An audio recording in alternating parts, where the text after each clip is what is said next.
మిథున రాశి వారికి ఈ వారంలో విజయ అవకాశాలు ఏ మేరకు ఉన్నాయండి? చాలా బాగున్నాయి. 5 గ్రహాలు సహకరిస్తున్నాయి. ప్రధానంగా 3వ రాశిలో రాహువు, అలాగే జన్మస్థ చంద్రుడు, 6వ రాశిలో కుజశనులు, ధనస్థానగతుడైన శుక్రుడు. సంస్కారవంతమైన ఫలితాలను సాధిస్తారు. పట్టింది బంగారం అవుతుంది. సమయాన్ని వృధా కానేయకుండా అవసరమైన విషయాల్లో శ్రద్ధ పెంచాలి. గతంలో కాని పనులు ఇప్పుడు పూర్తయ్యే అవకాశం ఉంది. ధర్మచింతనతో గొప్ప విజయాన్ని సాధిస్తారు. గతంలో విమర్శించిన వారే ఇప్పుడు కీర్తిస్తారు. అలాగే మిత్రులుగా మారుతారు. మిత్రబలం పెరుగుతుంది. వృత్తిపరమైన అభివృద్ధి ఉంది.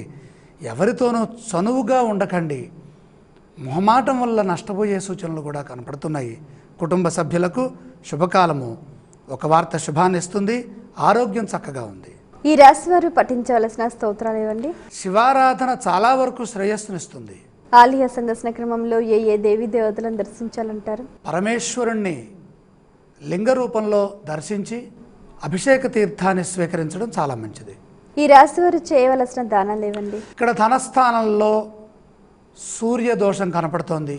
ప్రధానంగా 4 గ్రహాల దోషస్థానంలో ఉన్నప్పటికీ ఆర్థిక బలం పెరగటానికి రవిప్రీతిగా గోధుమలు దానం చేయటం ఉత్తమం.